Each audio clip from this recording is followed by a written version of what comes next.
In the summer of 2010, I was approached by a very unusual man. The story of that contact is described by him in this interview. I've called him Charles. He spent many years working for the elite group that considers it their responsibility to run the planet. He's not an academic, a historian, or a scientist. But he wanted to communicate some important information about the worldview and philosophy of this group from their point of view, what they're trying to achieve, why, and how. He and I have established a friendship based on mutual respect. In this interview, Charles explains his own agenda. What he wants to see is what he calls a fair contest. There's a great deal of material that was not covered in this interview. It is, to some degree, the start of a dialogue. The group of 33 that Charles works with is indirectly using this opportunity to communicate. I've reported this communication as accurately as possible. As is normal journalistic practice, some of the information was asked to be off record at this stage. As you watch this interview, you will see that there are a great many unanswered questions. I would like there to be a further interview, but any decision about this is not mine to make. For me, the second half of 2010 has been an interesting time. It's culminated in this opportunity to communicate indirectly through this video and through Charles himself with the group of people who are running the planet. And this is what I'd like to take this opportunity to say. I understand the history and context that Charles has explained, some of which is in this interview. But there is another way. If you are to be the true leaders of the planet, you can be the captains of Spaceship Earth with the responsibility for the entire human family. There can be a massive clean-up operation. You know that the technology exists. Between us all, this can be done. Clean water, clean air, clean oceans, free energy, abundant wildlife, health and education for every human being. Planet Earth could be a paradise planet, a model for this sector of the galaxy. The human race is a massive long-term experiment. This information, confirmed by yourselves via Charles, will not be new to many of those watching this video. Charles has explained that the extraterrestrial race who initiated this project are letting everything unfold with a philosophy of non-interference. It's arguable that the optimum conclusion for all, an outcome that would delight those whose project this is, would be for the human race to take responsibility for itself and show just what they can do. Your legacy to remain for time immemorial, here and elsewhere, could be: we cleaned up the mess. We inspired and funded the world's brightest and best from every nation to work together to solve the problems. We fully restored this beautiful, magnificent jewel of this solar system. Look what we did when the entire human family, organized, focused, and under inspired leadership, worked together to show just what could be done.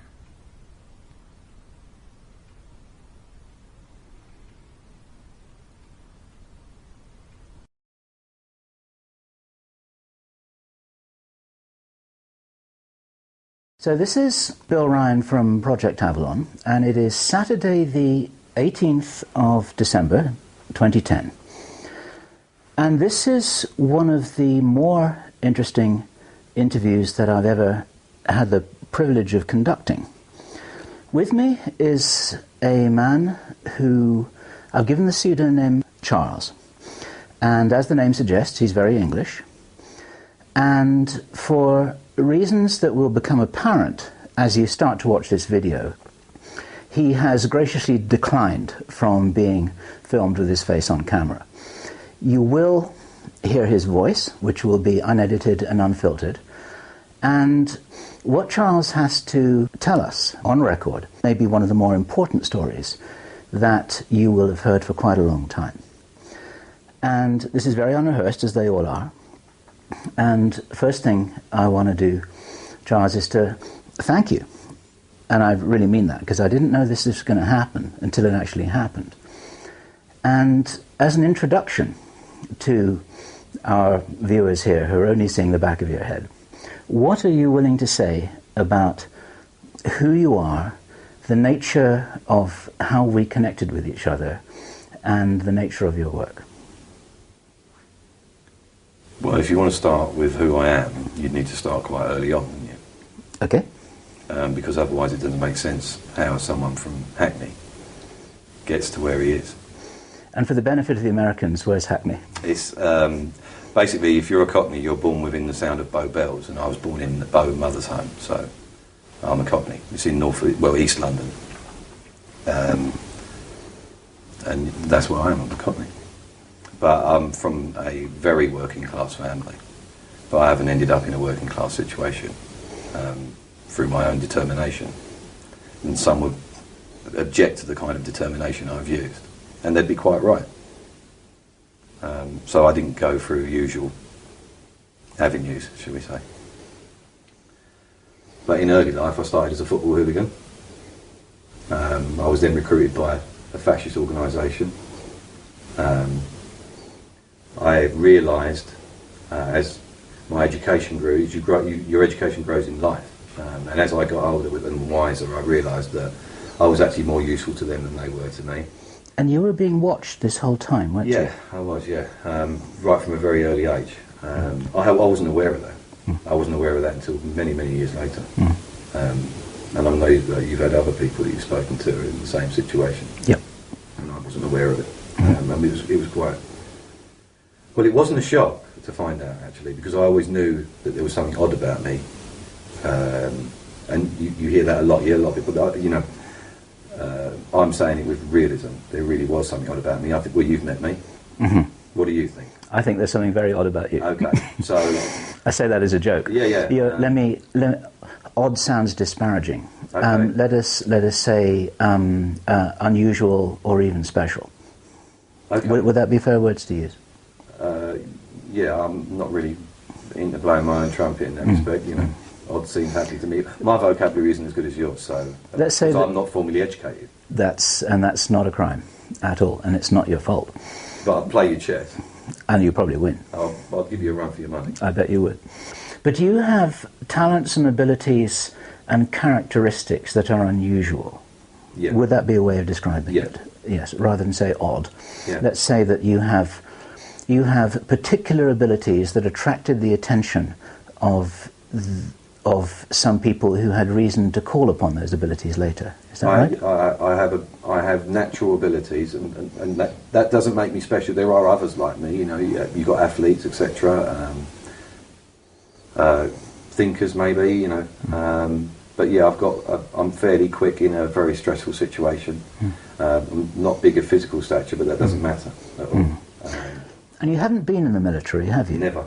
But you're the kind of person who the military would love to get their hands on and turn into one of the... My natural father was very high up in the military. Okay. Mm-hmm. But you're probably the kind of person that the SAS would love to get their hands on. They are physical soldiers. They wouldn't have a chance against me because they'd already be ill before they even met me. Right. I would weaken them before I dealt with them. Right. They're playing a completely different game. It's like bringing a knife to a gunfight. Yeah. You know, they're not going to win. You know. Yeah. It's all over before they turn up, is what you're saying. Yeah. I would already have done my homework long before that. Okay. So we were talking about that because what I was trying to do is to paint a picture of your characteristics, and one of the ways to describe your role is a kind of quasi-military role. Fair to say. Is there anything that you would like to continue saying about how you, let's say, what happened between those younger years when you weren't sure about what was going on in your own life, but you became increasingly aware that there was something going on around you, and other people seemed to know something about you that you didn't. And then sometime between then and now, all of that came into focus. That's right. Well, where do you want to start? How far do you want to go back? We've got all the time in the world here. People watching this will be fascinated already. So in England, at that point in time in England, there was you had reform schools. They were commonly known as borstalls, and I spent some time in those. In fact, that's where I got any education that I did get, because it was drummed into me. It was the only way that I would listen long enough to be taught to read and write, etc. Because an ordinary school, what was also figured out was, interesting or not, I never paid attention at school. And considering what I said to you earlier on when we were off camera about numbers, I did a maths O-level. And the reason I did the maths O-level is that I was being segregated while they were figuring out what to do with me. So I was literally in a cell in the school most of the time, and they decided, a teacher that would, for some reason, was interested in me. It becomes apparent at a later date why he was and who he was. Decided to sit on maths O-level for me, and I got 87%. So it wasn't the fact that I couldn't be educated, it was the fact that I didn't want to be educated. Right.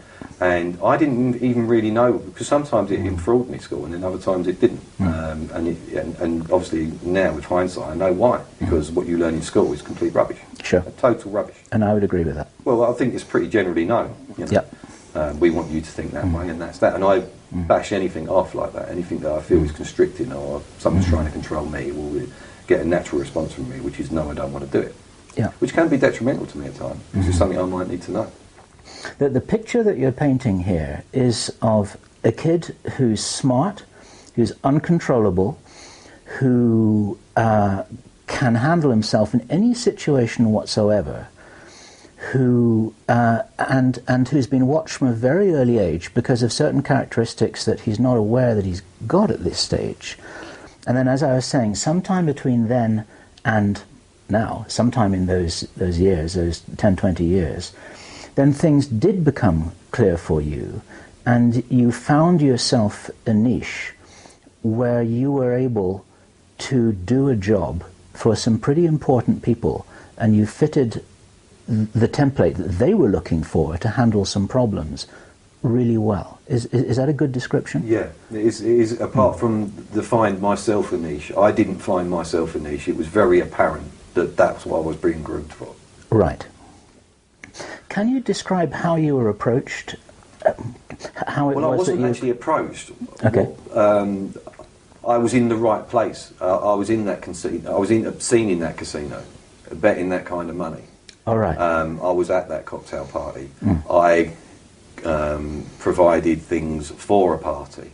So you're actually rubbing shoulders with these guys definitely. without realising it. Obviously, there was because the word gangster is bandied around about all over the place now, and that's not what I was. I didn't consider myself a gangster. I considered myself someone that does that sort of thing.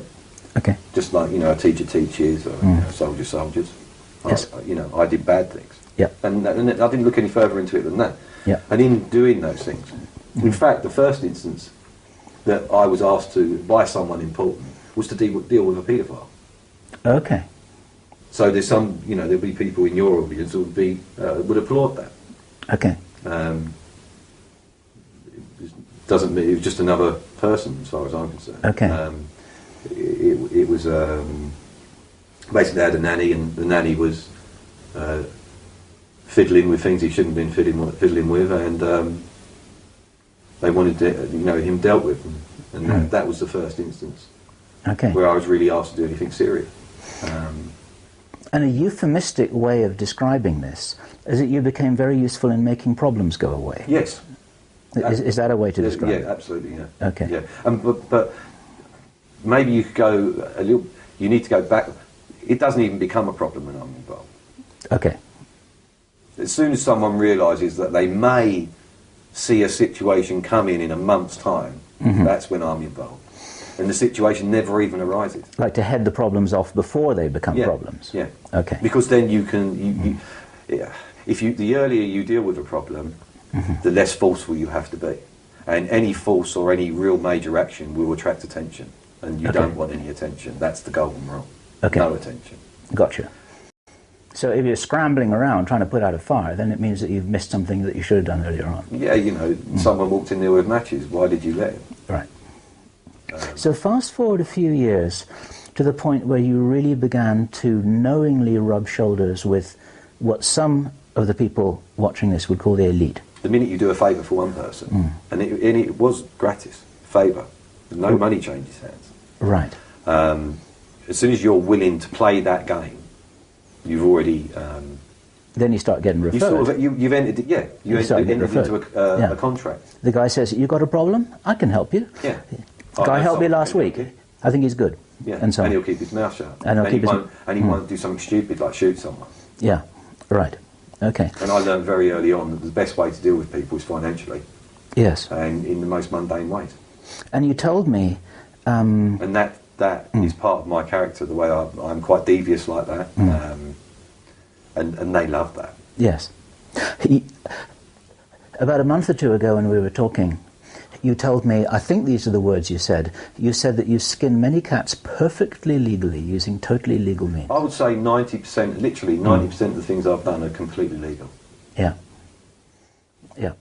Just because people leave vulnerabilities in their lives. Well, everyone's human, people take drugs, they like women that they shouldn't like when they're married. If you have women at your disposal who owe you favours, it's very easy to ask them to do that. And we're talking about people that don't have the moral values. Not that I'm not being detrimental to them in saying that, because I don't have those either. In fact, right and wrong, as far as I'm concerned, don't exist. They don't exist in my world. It's just a complete fabrication to make everybody feel guilty about what they're doing. There is no right and wrong. There's just what comes next. We try and look back on it and decide whether it was right or wrong. We don't think like that. It's as simple as that. Yeah. When you say we don't think like that, who's we? Well, that's a big question, isn't it? Do you want to talk about the end result of who I'm involved with? Or do you want to talk about how I got there? Because you're going to work backwards. It doesn't bother me, but... Well, there are various ways into this. I mean, it's a fascinating story, and there are lots of details that I'm hearing here for the first time. Okay. Although, actually, we've talked for hours. And I've been more than intrigued by the story that you have shared with me, because it gives an insight into how some things operate that I never had before. This is one of the reasons why I'm very grateful that you're recounting this story for people to hear, because it's going to be an eye-opener for a lot of people about the real world. And the way that I hear you describing yourself is that you got your feet planted in the real world, you deal with the real world, and that's what you're good at. Yeah, definitely. I'm in the real world. Where you live, well, not so much you, but where everyone else lives, it's just a complete fabrication. It really is. And they know, everyone knows. They just don't want to look at it. They'd rather face the water and not look at what's coming up from behind and just accept it when it hits them. Most people will keep their eyes on the water. They won't turn around to see what's going to happen. Yeah.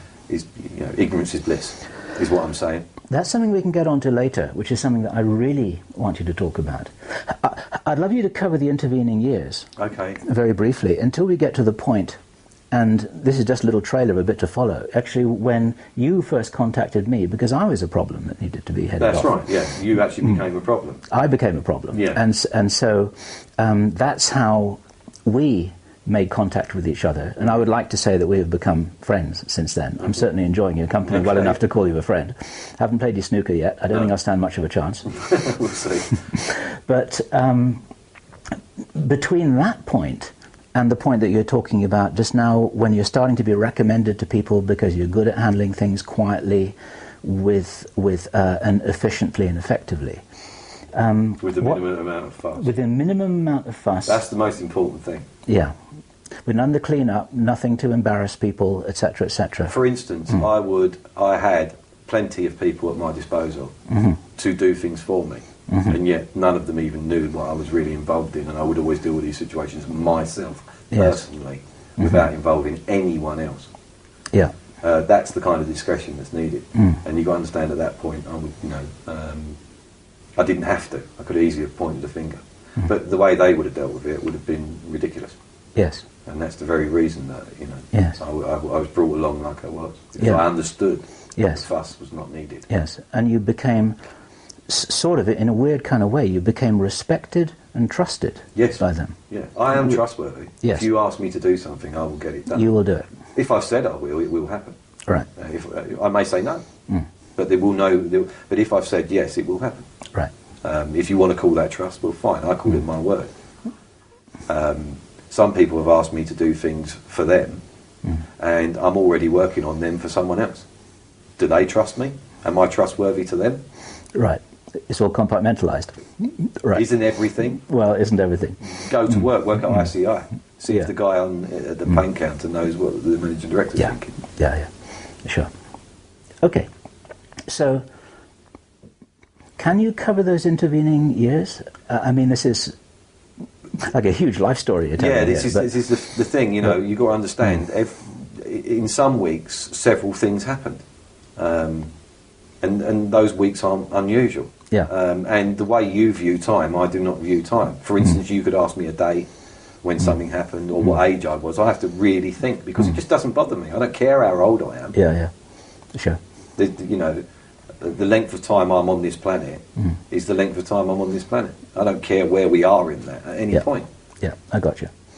Okay. So because I don't put those markers, it's very hard for me when someone asks me a direct question from their world to give them an answer that is relevant for them in time because I don't look at it like that. I understand. Okay. And nor do they.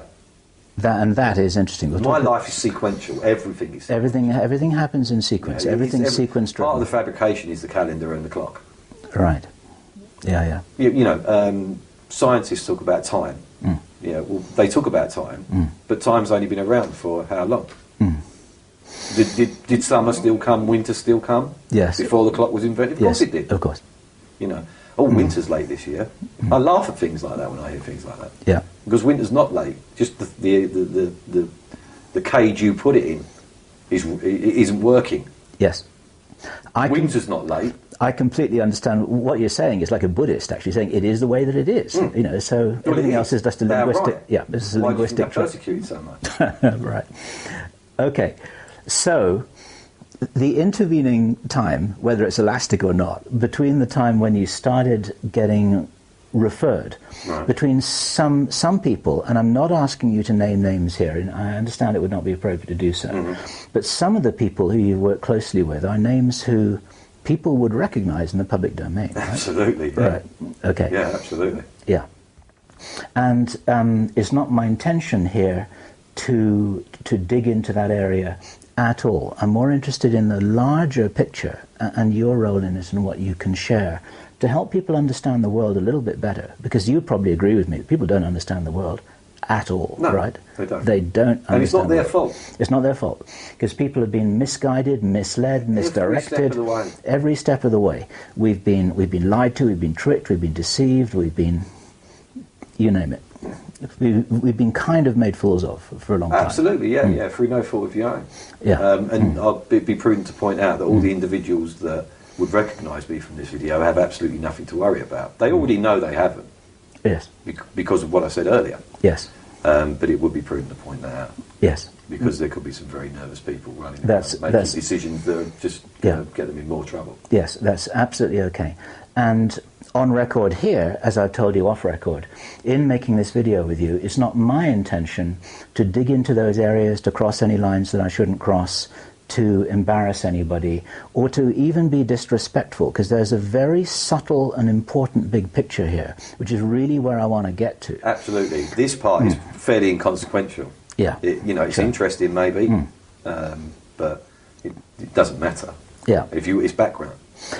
It's background, and it may be that by now the people watching this are already wondering why it is that you have got yourself into a place where you're able to point out, if you wanted to, and if you could, to people how it is that the way they see the world is wrong, who it is who's really running things, why they're doing it that way, and who it is that you've really been working with through having become trusted and respected in that world to make problems go away.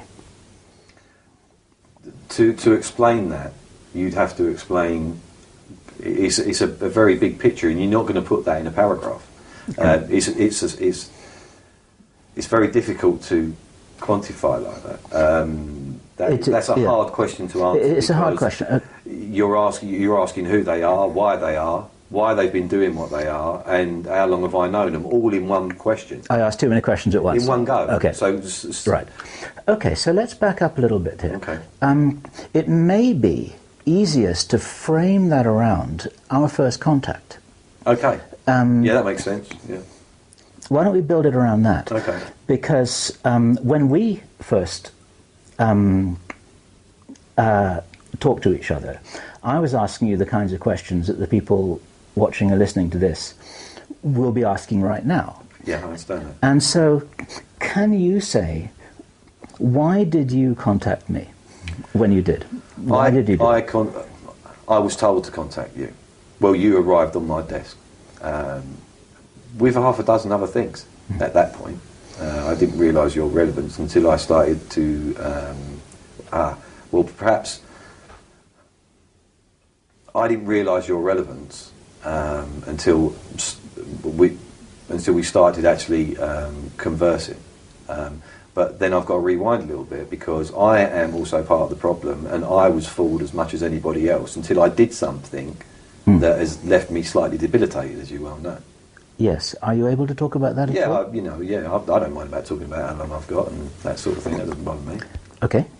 I hooked myself up to something with the aid of someone else to educate myself about certain things that would be very advantageous, not even just financially, just generally advantageous to me.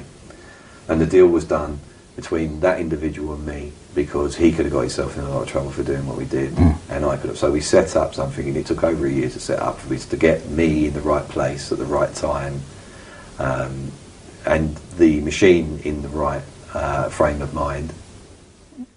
And you use those interesting words. Because, and him. Yes. So it was a long time in the set, but it was a very cheap reason we did it. Mm-hmm. Okay? And it didn't go well. Mm-hmm. And it's left me terminally ill. Mm-hmm. And also left me with problems in my daily life, to deal with others, which we're experiencing right now. So when I did that, it changed my outlook in a way I didn't understand. That wasn't what I was setting out. I wasn't setting out to be sitting here. It was a dastardly deed, not a heroic one. Let's get that very clear. I'm not a hero, far from it. It was for financial and political gain. I did what I did. And it backfired. And as a spin-off, it kind of deprogrammed you. Absolutely, that's what it done, without doubt. Yeah, or over-programmed me. Okay. Which, I found myself being able to do things that I just couldn't possibly have any. I've got no background in that thing. Never been showed how to do it, and was doing it and putting a professional to shame. Okay. And not ever for instance, I've never played golf. It's actually been quite hard for me in business because I don't like golf. Right. Right. And someone persuaded me to take a round of golf with them at a very well-known golf course, a very hard golf course. And he played on that golf course most of his life, 3 or 4 days a week. And I slaughtered him. And I'd never played golf before in my life. That's amazing. So, well, it's just, you could say, beginner's luck. That's what was, because obviously I didn't do it again. Because of the amount of attention that was drawn. And that I don't like. No fuss. So that was frowned on, doing that. And how could I do that? And it was frowned on by the other person that I did the deed with. Yeah. Because that's going to draw attention. It was quite out of character as well. Yes. But I didn't realise I was going to be able to do it. Yes. And I don't really remember very much about the game either. And this is the kind of thing that's been happening. I've found myself being able to do things, and I found myself not being able to do things that I used to be able to do very, very well. Yes. So it's almost like, this is very rough. It's almost like downloading a program, and you didn't know what the program could do until it started running. Is that close? Do you want to say that again your own way? Yeah. There wasn't any download as such. There was an interaction That was meant as a metaphor. Okay, yeah. But you know, I understand why you said that, and I understand why you used that metaphor, and you look at it like that because of the products that are available, you know, in any electronic store anyway. Yes. Are you able to say on record here that what you're referring to is that other people were deployed to interfere with the work that Kerry Cassidy and I were doing in Project Camelot? Are you able to say that? Yeah. Okay. Yeah, that's fine. And you're saying that... And to interfere with your relationship, divide and conquer. Yes. Okay. So, without going into those embarrassing details for individuals concerned, let's just say that happened, but then all that happened then was the amoeba split, and you could sort of say... we had two problems. Then you had two problems, because then you had Kerry doing her thing and me doing my thing. Yeah, so that's when I was brought in, because it obviously wasn't working. Right. And that wasn't the way to deal with it. Okay.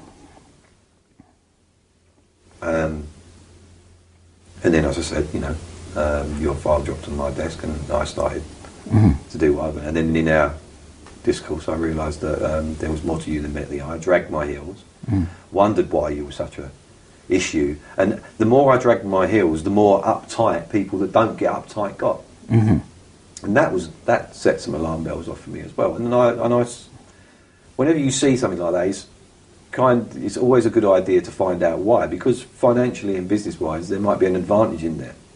So I felt it prudent, because I'm always after the next man's chair, and that man knows that. So I thought, you know, I'll look into this, and that's why I dragged my heels. And then I realised it was getting more intense, and they actually showed themselves up, and it got to a point where I had to be told what and why. Yeah. And it became apparent there's much more to this than met the eye. Yeah. Yeah. Okay. What about that can you say here? What, genetics? Try it. Yeah. Okay. This is now entering another huge area of this playing field, right? Yeah. This is the problem you're going to have. Do you remember when we first spoke? When we decided that we said that we're going to go off in different fields, and you can spend 6 hours on each one. Absolutely. And I'm not even an educated man, so it's going to be hard for me to. So that makes the problem, you know, the process even longer, doesn't it? But yeah, so genetically, there are lines of people, and those people have been around that genetic line, not family name, although that does often go in hand. Those genetic lines of people have known things for many, many years, thousands of years, and it's put them in a prominent position. You know, 98% of the money with 2% of the people. Is it really that hard to understand? Yeah. That if you've got the money, you're not going to let it go. Yeah. And if you've got the money, people are going to come to you with their ideas. So you get the jump on everybody else. And if you decide not to publish that idea, and that idea is handy for your business, I mean, is it really that far-fetched? I mean, is it that hard for people to understand that if you've got an advantage at every step of the way, that you're going to end up in charge? Yeah. What we're talking about, just for other people's benefit, is what other writers and presenters are talking about bloodlines. Yeah. Yes. Okay. We're talking about bloodlines. Yeah. And there are hundreds and hundreds of bloodlines, but most of them don't matter. There's probably about 427 that are probably relevant, and they're controlled by 33. 33 bloodlines. Yeah. And the 33 bloodlines, would it be correct to say that they're on the inside? They are the inside. They are the inside. Yeah. They determine what's inside and what's outside. Yeah. Okay. And they know what's going on, they know the whole story. Yes. And the others. And that's where the story gets crazy. And that's when I'm not really part of that. I understand. And I'm not actually in with that. You know me as a person, and you know that I'm very down to earth. Yeah. And I'm not a flower child in any way, and to me it's a complete load of nonsense. But it's their religion. Yes. And it didn't matter to me because it makes me money. Yes. Yes. That's at the early stage. Of course I realised as I'm an older man, and that I haven't actually got an awful lot of time left, that maybe I'm going to kick them in the nuts on the way out. Yes. Right. Why is it that, in using your words, that you want to kick them in the nuts, and you're using this opportunity to do it in a way? in a way. Is it okay to say that on record? Yeah. Okay. What is it? Why would you want to do that? Because I can. Okay. I really can't give you a better answer than that. Okay. You know my character now. It's what I do, isn't it? It's why I'm. It's the ability I've got. Yes. It's the unpredictable ability that I've got. Yeah. So you can't turn it off, can you? I've got myself in trouble before with it, you know. So it's not a case of, you know, someone's not mentally ill if they can suddenly behave themselves when the police turn up. Right. Catch-22. Yeah, they're not mentally ill because they've behaved themselves. If they carry on going completely crazy and attack the police, then it's a fair assumption that they are actually quite ill. Yes. If you see what I mean. I understand what you're saying. So I can't turn it off. I really am what I am. That is actually letting it run out. That interference was part of it. Yes. You know, that is the argument that is always going on. Yes. And it's a chicken and egg, isn't it? You know, is he interfering or is he meant to interfere? Is it? Yes. It's like, is the interference actually part of the natural process? Part of the natural process. Yes. Yeah. If the lion jumps on the deer, is that interference? Yeah, exactly. Actually, it's just the lion doing, etc., that's etc. right. Yeah. Was it cruel? It's not. No, Yeah. And you can put that into in the world as well. You know, politics, the energy crisis, etc. You know, they're letting it play out with some tweaking and steering. Maybe, is that an understatement? Well, this is what we're saying. Is tweaking and steering. Is the human race interference for the planet? Right. Or was it meant to happen? Yes. All right. So we make a big mess of it. Yeah. A couple of million years go by. Does it matter? Of course not. Yeah. If the planet's black, what form of life comes next? Yeah. Was it meant to? Okay. So so I don't get involved in that. And as I said, my feet are on the ground. I don't care about all that. That's their argument. You've asked me to explain it. Okay. I've done it as best as I can, but I'm not really interested in it. I think that's very clear. I think it's amazingly interesting, and of course, here I can say that I find it excruciatingly boring. There you go. But then I didn't like history. Well, right, yes, it's off record. Is what you've always. I mean, in the past when we've spoken off record, you've always referred to it as a history lesson, and you're always interested in the here and now. You're not interested in all the tradition and the history and the background and the context for all of this. Never been part of it. Yes, I understand.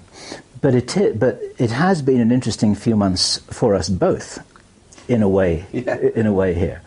Things are always fairly interesting for me anyway. Yes. But yeah, it's been a little bit more interesting. Yes. In the sense of the Chinese curse, may you live in interesting times. Yeah. Some things have been a bit too interesting. Yeah, right? yeah, definitely. Okay. So, just before we get off into lots of different you've got to decide which way you want to go now. Yes, I do. I just want to make sure that, I guess to your satisfaction and mine, that we're kind of squared off with how it is that we've got to this point today, nearly at the end of 2010. I'm still standing. So are you. Yeah. We're having this conversation now, and this is, in my view, this is pretty huge, because I don't believe anything of this information has ever been released on the public record before. No, not at all. Not, no. And you're taking this sort of on your shoulders to do this. Although you would say, wait a minute, my shoulders, right? Yeah. Okay. And I also know that there are protocols involved here, which we've talked about, which are fascinating, which is that you are not allowed to tell me what to do or to give me advice, because that's interfering with me playing out. I mean, what would be the point of doing that? Yeah, right. Because that's interfering again. Yeah, it's me doing it then, isn't it? Yeah, I'm just up to a dastardly... So you... And there doesn't need to be any dastardly action in this. This is something that needs to be... I was going to say pure. Well, in my view, and we've had this conversation... which makes me the totally wrong person to do what I've done. Well, I think it's a wonderful irony here. Yeah. At an early stage, you did tell me that it had always been expected that you would do something like this. And you're a very high-up individual has intimated that to me, that I'm only doing what I would have done. Yes. That was the phrase Yes. that was used. In other words, putting my own words on this, you are actually a purist showing his true colours at last, even though you were given the direction by the other camp. Okay. Okay. Sort of. Yeah. Because... Well, you're explaining it to me more succinctly than I could explain it to you. Well, So it's good because it means that you've got what I'm saying. I believe I've got... You have definitely, yeah. And that's good because it draws a line under it for me. I can start diminishing my involvement now. Yeah, right. And just to sort of help to wrap that up, you are actually allowing this to play out in a way that is interesting to everybody, because actually nobody really knows what's going to happen next. No. Nobody knows what's going to happen next. No one does. Except that it's a fairer contest than it was before. I don't want to use the word fight because I'm not into fighting. It's not a fight. It's not a fight. It's, you know, a river running downhill is rapid at one point and very calm and slowly. That's not a fight, is it? Yes. It's just what happens. It's sort of energy Sometimes finding a it's resolution. violent Yeah. And fast, but sometimes it moves along slowly. Yes. You know, when it's moving fast, is that a fight? No, it's just a different momentum. Yeah. So no, there's not a fight. Yeah. It's situations finding a natural resolution of some kind. That's a much better way of putting it. Yeah. And so what you want to see, this is a question. What you want to see and what's motivating you is you want to see things find a good natural resolution. And actually there are several times when you've told me off record, off camera, that you don't think I stand a chance. No, I still don't. But you're still willing to give me my musket or my lance or whatever like that, so that I can do something. Yeah. Absolutely. Yeah. And then, you know, may the best man win and all the rest of it, but you reckon I'm probably outgunned. I know you are. Metaphorically speaking, Yeah. outgunned. Yeah. Okay. All right. But you know, that is... And you say that I would be interested. I'm not going to be around. So you've got to temper that with a little... Yes. You know, how interested could I really be? When you say not going to be around, this is reminding people watching this is because you're terminally ill. That's right, yeah. Right. Do you know how long you've got? 2 years. Something like that. Yeah, you know exactly where these things have been going. Yeah. But you know, people have said to me, you're quite resilient, so you could say maybe 3, maybe 4. But you know, that's where it goes for me. And it also might be a point to me that I know, obviously, because I got my back to the camera, it's pretty obvious that there is no stardom value in this for me. Far from it. I want nothing to do with that. And this is probably going to be one of the only videos you're ever going to have of me. Oh, well, you know, we'll see what goes, but... Given that the future is unpredictable... The only reason there'll be another one is because something wasn't clarified. Okay. Not because I want to do another one. I understand that. That's your job. Yes. I understand that. Okay. Do you think you will get into trouble for doing this video? For making this video with me? I would have yesterday, but not today. Not today? Because you've decided to do it. Because I decided to do it. And I say this half in jest, but only half... What's the difference between that and passing the buck? Very little. Very little. Okay. Delegation, I prefer. Okay. But you're kind of saying that in this natural process you've been describing, if I'm taking the risk on my own shoulders, taking responsibility for it, then that's part of this fair contest which you want to encourage. Yeah. And there are going to be individuals, the original individuals that set me to you, that are going to make it unfair for you. Again, you can obviously understand that if they've done that once, they will do that again.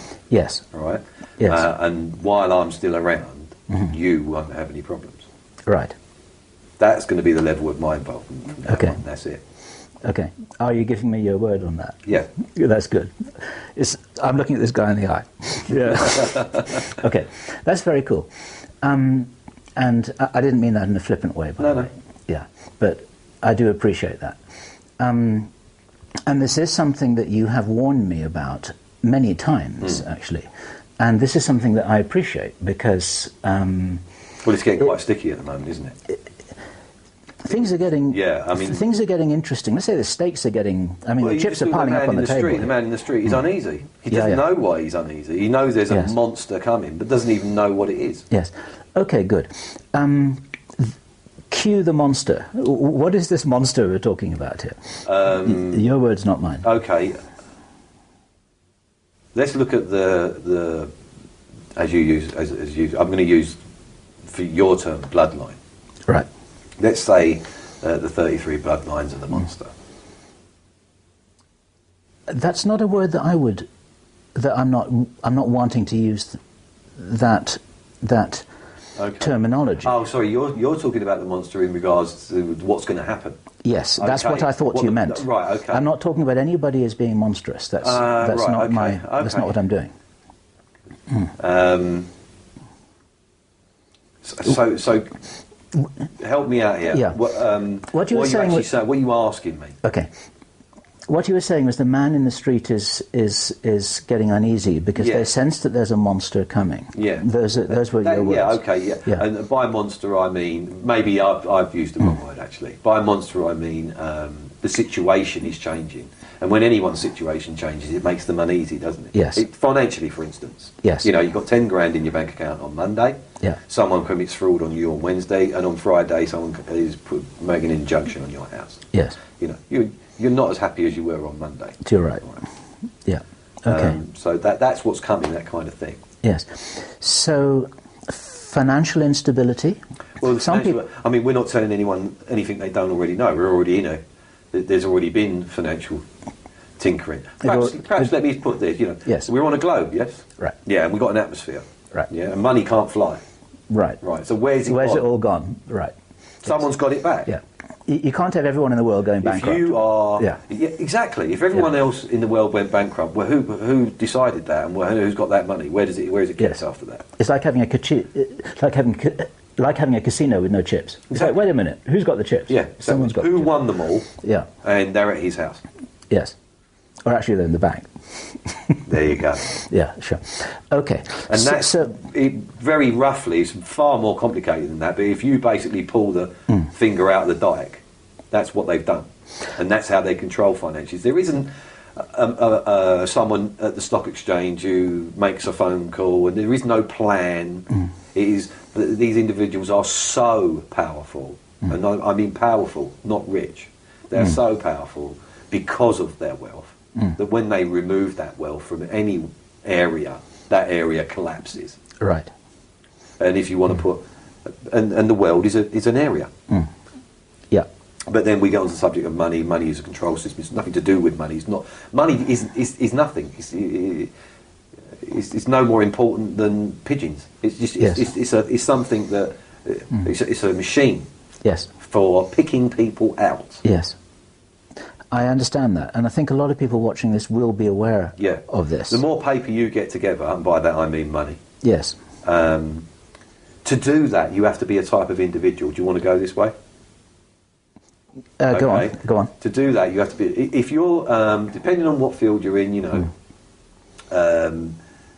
let's say you're particularly good at acting, and you haven't been discovered, and you land a plum role, and you are paid £2 million to do it, and then you go and invest that £2 million rather than go and buy yourself a house and live the life. You go and invest that in a business, and that nets you £14 million. Yeah. And then you invest that, and then you get another role. Yeah. This will be noticed, and as your accumulation gets to a point, you will be approached. Yes. And the reason you'll be approached is because to get that kind of money together, everyone in the street will tell you you're not a nice guy. You don't get that way by being a nice guy. You can get inherited money and be a nice guy, and you won't have it very long. Or you could be very, very smart. You don't have to play dirty to get money, do you? Yes, you do. You do? Yeah, I think you do, yeah. Okay. And that's a personal opinion, and it's also, and that is a fact. It's my personal opinion, but it's also a fact. If you want to hang on your money, you're going to have to develop a thicker skin. And in developing that thicker skin, you will understand what they are going to explain to you. Okay. It will make you susceptible. You have to. Okay. Or just give your money away. Okay, which is never going to happen. Otherwise, why would you try to accumulate it in the first place? Yes, right. You could put a word on it and say greed, but it's far more complex than that. Okay. Insecurity. People look at me. I came from a very weak background, and I can assure you that getting money together was a way of increasing my security. Yes. So that wasn't greed. Yeah, sure. Yeah. So it's a system, and you can look at actors, athletes, businessmen, any walk of life. They are judged on what? Well, certainly one of the things people are judged on in this is their particular talent. Let's put that to one side. Oh, I'm sorry. Yeah, okay. Their particular talent. Yeah, okay, right. Is obviously, that's how they get their fame. Right. Okay. Yeah, so let's put that to one side. Yeah. The very next, anyone that matters. Let's put it that way. Anyone that matters to that individual will judge them on how much money they're making. Yes. And that's literally, if you're today's cheese, you're great. I'll talk to you. Yeah. If you're 3 day old, I don't want to know. Yeah. Because you've run out of money. I understand that. Money goes to money. You heard that saying before? Oh, yeah. Yeah. So this is one way in which, as we said just 5 minutes ago, this is what the man in the street, the person in the street is becoming concerned about, because there are financial games being played of all kinds, and they're taking the chips back off the table and so on. So people are saying, hey, where all the chips have gone, etc. What else is happening? That's sort of old news. Yeah, exactly. As you said, that's sort of old everyone news. knows. Yeah. And that's something that's been happening for a little while now. Yeah. But what's coming at us? What changes might we see in the world, on the planet, in the next few years? A lot of people really want to know that. Can you tell us anything about that? Either what you think, what you've heard, or what you know. Well, the first thing to say about that is really important. There is no 2012, still rubbish, complete rubbish, all of it. And I don't mean that to upset people. I know they understand and believe what they believe, and I know they've got what they call evidence, but they're basing their evidence on an education that was complete nonsense in the first place. Yes, and there's been a lot of disinformation that's been injected into the alternative community to provide people a way of chasing their tails forever and not looking at the real issues. And then you've got the media. Right? A car crash is far more interesting than the motorway with everything happening fine. Okay, right. Yeah. You see what I mean by that? If there's an opponent, the whole thing's easier, much more interesting, and it keeps you looking that way. Yes. Okay. So they're very happy for if I can say people like you, and I don't mean it in that way, but you know what I mean. The alternative media. Yes. They're very happy for you to do what you're doing. To be talking up the esoteric significance of 2012. Yeah, the crazier the story, the more rolls of laughter are heard. Okay. And they have been watched. Yes. Right. Over cigars and whiskey. I've seen them roll with laughter over things. Because sometimes you get things right. Mm-hmm. What, you mean like a lucky hit? Yeah, absolutely. In fact, in the public domain, quite often, really, if you could piece it all together, it's all there. And individuals have got it right on the money in the total wrong context. Okay. So that is very funny.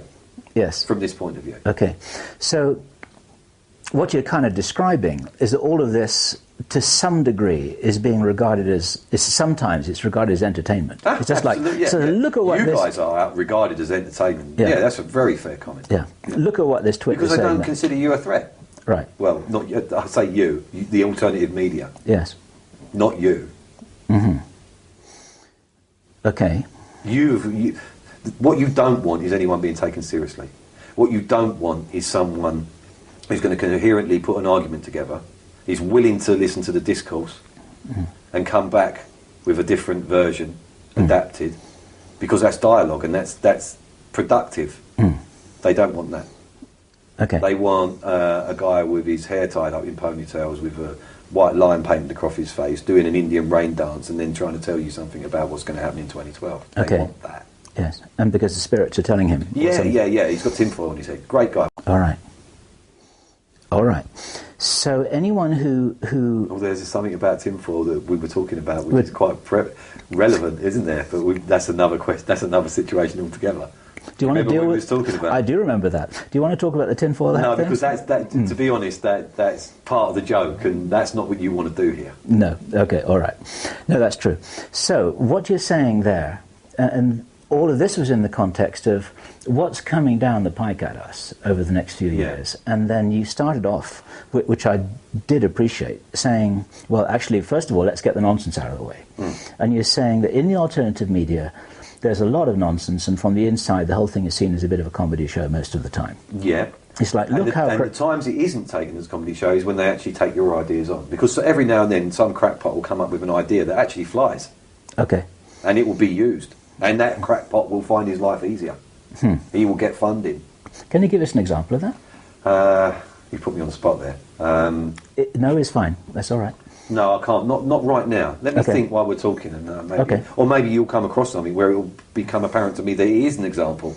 Okay. That's cool, but I get the concept. I was just immediately curious because you hadn't mentioned that to me before. Oh.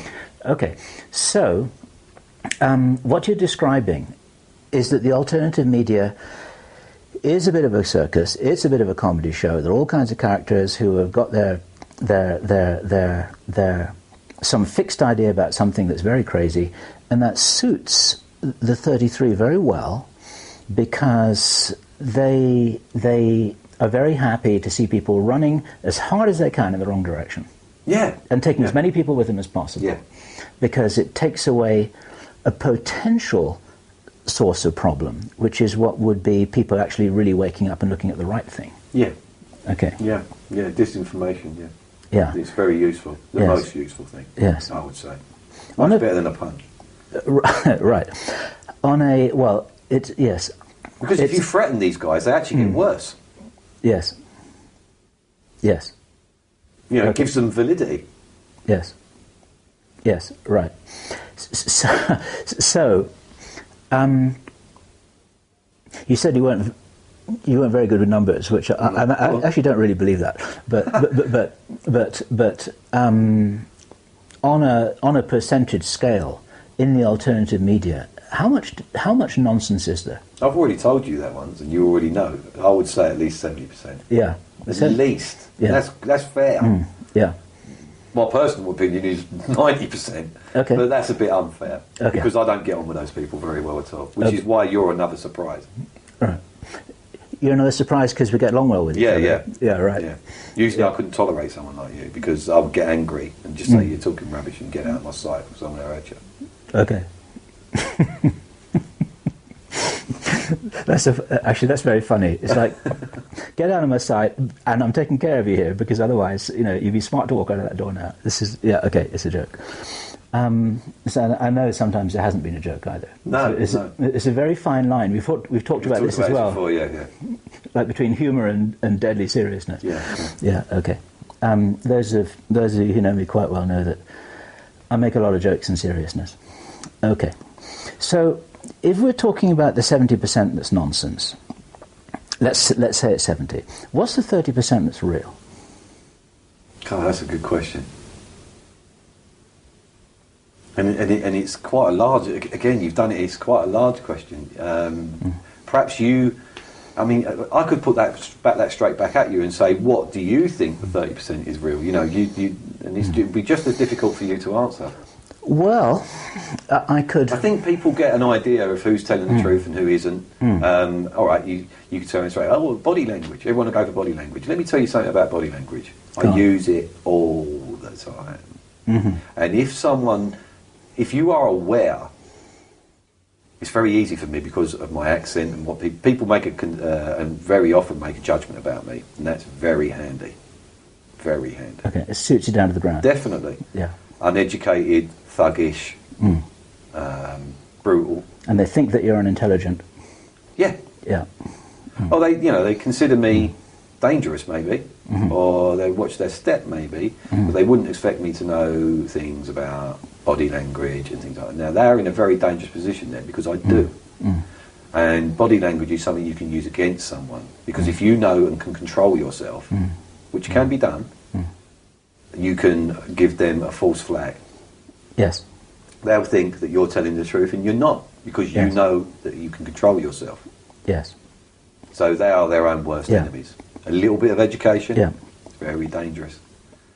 They can think that you're being submissive, and you're not. Absolutely. They can think that I'm telling the truth. Everyone knows that, it's getting quite in the public domain now, but body language and psychology behind it and all the rest of it. You know, if your eyes do this or they do that, you know, well, yeah, okay.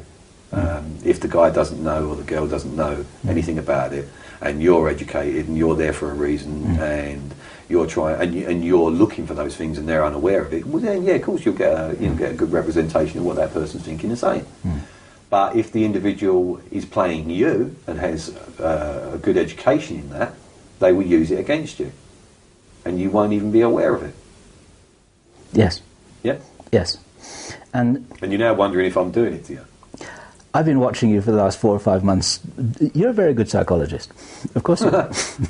Not an academic one, but you never were academically qualified at any of the things which you're good at. It's been very interesting watching you do your job very professionally and effectively. Well, what I would say is I haven't. Well, not by your previous standards. No. Not by your previous standards. No. Yeah, that's a good way of putting it. I do it, but for the right reasons. Let's put it that way. Yeah. Okay? Yeah. If you're getting somewhere where, you said it last night, the hot and cold game. Yes. That's what I do. Yes. That's what I do. So I'm doing it in that respect. Yes. Like, you're getting what you're talking about is guiding and steering. Yeah. Saying, yes, you're on the mark now, you're on the mark now. Not defending myself. Yeah. Trying to get out, you're not the judge. Sure. So I don't need to be a victim, I don't need to be in the dock. Yeah.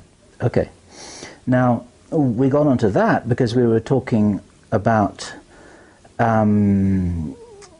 what people thought about you. We were talking about disinformation. We were talking about what people thought about you, and people would often read you wrong, and that you were talking about body language and so on and so forth. The tracks that we were on just before that, I was talking about what in the 30% that wasn't the 70% maybe is on the money or close to it. What do we need to worry about? There are a lot of people watching this right now who really want to know what they should be aware of, what they should be looking at, what they should be preparing for. Let's allay some fears. Some serious nonsense. Very good. No nuclear war. Good. Forget it. It's not happening, never will happen, would have happened by now, surely you can see that. Okay. Yeah? 1983, we came that close. 1983? Yeah. Okay. Or was it 85? 85. I don't know. Okay. We came that close. Documented. Have a look into it. I can't remember what it was all about. But basically, America and Russia came within inches in a mistake. And that kind of, it's not the Cuban Missile Crisis we're talking about. Yeah. We're talking about that. What do you mean? Later on. No. Later on in the 80s, later on, yeah. Okay. I'm not a historian, Bill, so I don't know. I'm just using an example. There was something. We have come close a few times. You just mentioned another one, so, I believe it. Okay. And it didn't happen. So if it was going to, that was when it was going to. So that's all rubbish. And besides, if you do that, you ruin everything. Yep. It's pure nonsense. And it takes people out, and it's not selective. Exactly. Is it? It's not selective. Exactly. Yeah. You damage what do you want that country after that? Yeah. Look how long you're going to have to wait. And let's face it, look what happened to England. They ended up paying for the Second World War and putting everything right, and they're now in a weaker position than Germany is. Okay. So they're saying... And Japan, the same thing with Japan, with America. So you are saying... The winner loses. Yes. Financially. Yeah. So just from the finance, people understand finances, and they know that everyone at the top is greedy. This is this is stuff we know. So just by that same token, there is going to be no conflict of that description because it's detrimental to everybody. Okay. So you don't have to go. I feel sorry for all the guys that have gone and liquidated all their assets and run to the hills. You're idiots. There was no need to do that.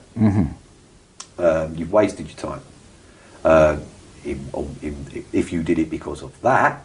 Yes. You've wasted your time. Well, let's say the people who've liquidated their assets and they built themselves a bunker 100 feet under the ground. Yeah, they've wasted a lot of money that they could have used in a far better way. So that's important. You're saying, for sure, because on record, no nuclear war. Let me say this for sure. Mistakes happen. Okay. Obviously. Nuclear mistakes even. Okay. But there is no perceived plan to do that on their part. Okay. Right. Good. So that's one thing you said you wanted to knock on the head. Okay, so that's that. Is there more? So 2012, something's going to hit us out of the some natural massive phenomenon is going to happen. People talk about a pole shift, which has happened in the past. And Neruba and all that. Yeah, I've been told that we're a binary system. A binary system? Yeah. But nothing to worry about? No. Something to worry about? No, Okay. nothing to worry about. The fact that it's a binary system, and the 2012, if you want to take that stupid film, that's, no. There Right. will be some difficulties because of solar activity. I've been told that in and around that time, but they're not even accurate. You can't. No one can predict what the sun is about to do. Okay. They can say, this happens at that certain time, and it's not my field, so I don't really want to talk Right. about that. But no, I've been told that, we've all been told because of our business assets and so on, that it might be a good idea to have some sort of electromagnetic protection for your equipment Right. That's important. around that time. That's it. And But it's not going to be the end of the world. We are talking about something that happened. It's happened 100 years ago. yes. It's documented, and people, and it's been documented that it is coming. It's not a secret. Yes.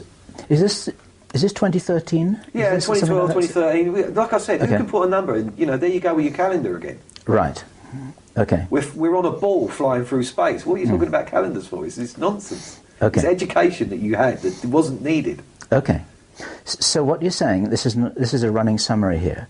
You're saying that that the solar system is a binary system, but that's not in itself a problem. Yeah. There is going to be some heightened solar activity, probably. Can I just stop you there? I'm not saying that because Right. I'm not an educated. You're saying- I know as much. I know nothing about that. I only get involved if something's going to damage me. Yes. And if something is being said that I might take heed of, it will be stopped when Yes. I ask the question. But I don't want an education on it. I just ask, is that something I've got to worry about? Yes or no? No, it isn't. Okay. All right? And that's what I'm saying. Don't get me into the science of it because I have no idea. Yes. Yeah.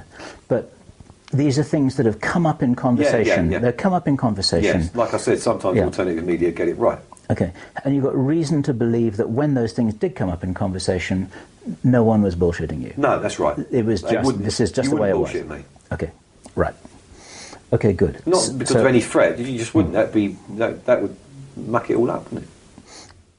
It wouldn't be smart for them to do that No. if they want to work with you. No, exactly. Okay. Yeah, because I might decide that the bit of bullshit they gave me is a reason why I don't want to do what they want me to do. Right. Good. That's why I decided at a very early stage I wouldn't bullshit you. Yeah, Right. Smart, right? very. Okay. Because I would have known. You would have known, and I knew you would have known.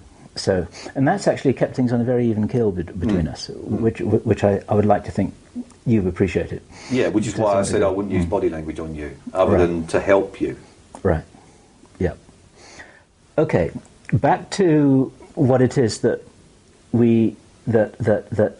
is real here. You talked about a little bit of solar. So we were on the list, weren't we? Okay, so we got 2012. There is going to be some solar activity. There is going to be a problem with the poles, but not a problem. Not something that is going to cause. They don't think it's going to cause massive disruption. However, preparations are being made. Can you say anything more about that? Well, you all know. Everybody knows. Everyone knows about. You mean the underground bases? Yeah. There's millions and millions. I can't even. I don't know what the figure is for England, but or I don't know what the figure is for America either. It doesn't really interest me. But they have spent billions of dollars finding places that can be tunnelled easily and then going for it in a way, And what always amazes me is there are lorries going down there. Yeah. And those lorries are driven by guys that really should know better. And should be saying, well, you know where I went today, dear? And they don't. They just don't. It's amazing. That's one thing that actually amazes me quite often. People just don't. Yeah. I'm getting paid $800 a day to do it. All right? I won't talk about it. Yeah. This is something that's often occurred to me, the tens of thousands of people involved in construction and no one saying If you want to look for a villain, they're it. Yeah, they're you guys. And they're stabbing you right in the back for money. Yeah. There's taking the money, signing the non-disclosure agreement and just...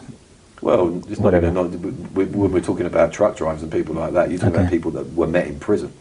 Okay. And when you get out, go and see them, and you can drive a Pantechnicon truck. Okay. There you go.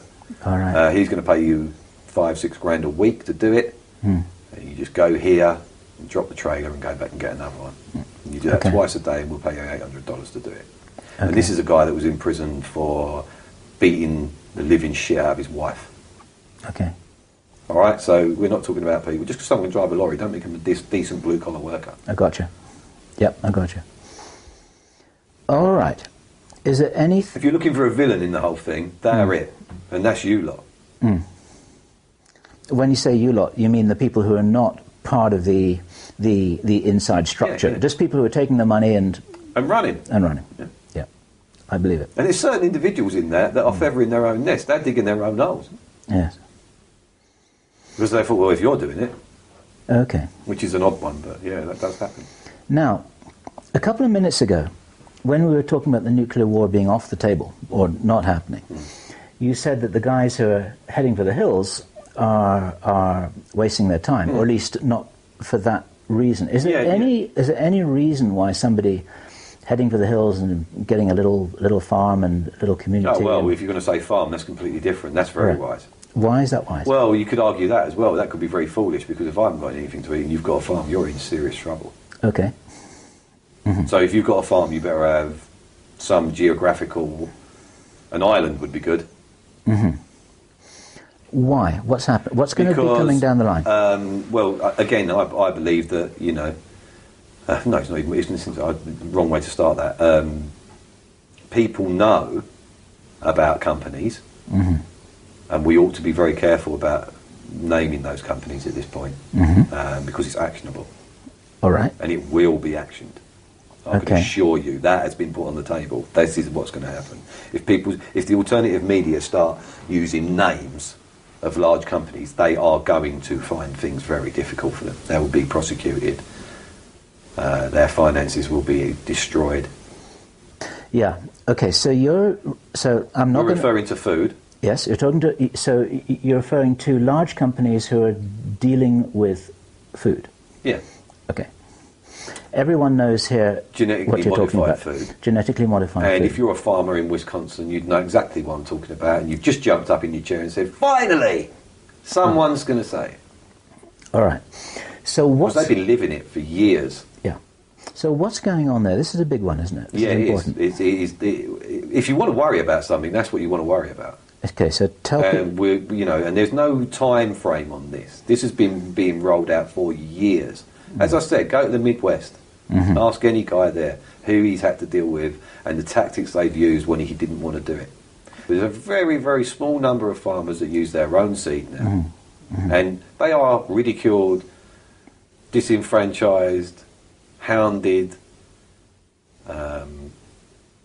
criminalised in their own communities for not towing that line.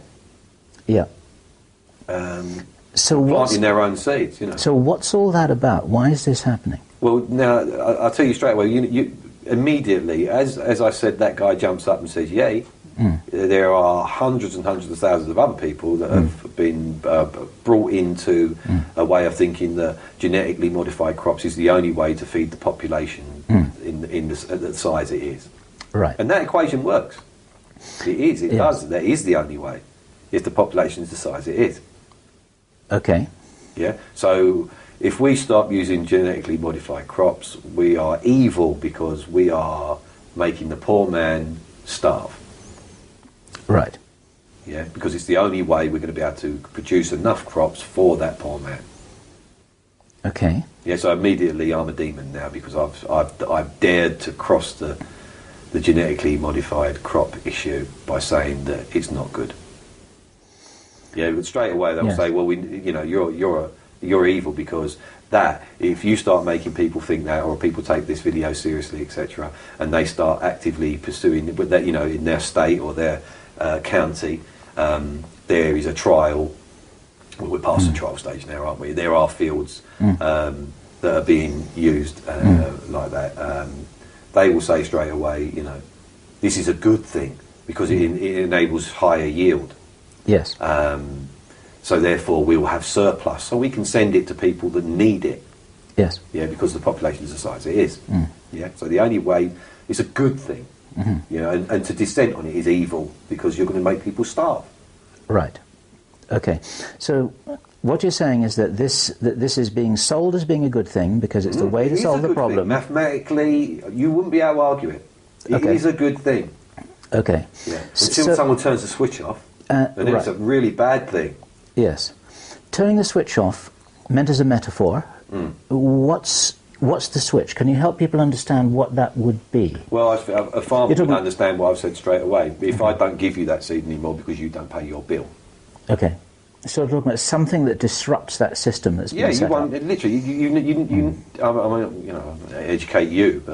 You know about, they're buying seed that it will not reproduce. Yes. Yes. Yes. Okay. When it's grown, that's that. Yes. And you're not allowed to store seed that is able to grow and reproduce. Right. That's actually almost criminal now. Yes. Yes. Yeah? They will hound you if you've got that kind of seed. Because they want to stamp that kind of seed out, so you're totally dependent on what comes on a lorry every year. Yes. Okay. Is that farming? Yeah. Right. It takes away the very essence of farming. Yeah. So you're saying that then, if that structure is interrupted in some way, then the whole house of cards comes down. Yeah. Okay. And what you're saying then, I haven't heard you say this just now, but it sounds to me like what you're saying then is that this is planned and engineered, that this is going to happen. They're going to do this. Absolutely. Right. You said that without even thinking about it. It's like, yes, absolutely. It is going to happen. It is going to happen. Yeah.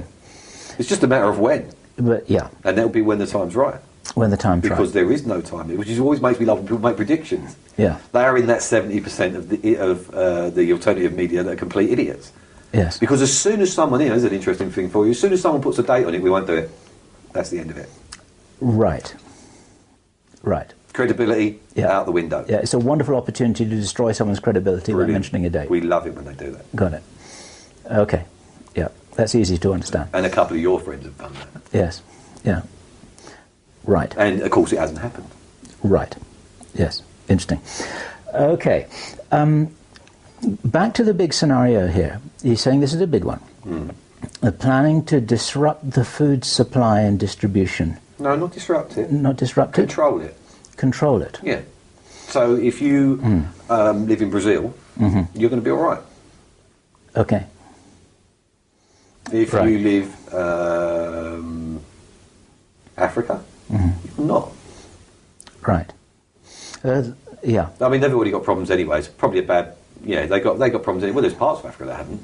They're very, very productive. Well, how about Europe? Yeah. What? So. And definitely America, of course. I'll take that as a red. Yes. Just to cut to the chase here, what you're talking about is the deliberate creation of a state of famine where a lot of people are going to die. Is that right? Is that what you're saying? Yeah. Yeah. Well, that would be the result. That would be the result. Yeah. Okay. And that's what happens when you haven't got any food. You starve to death. Yes.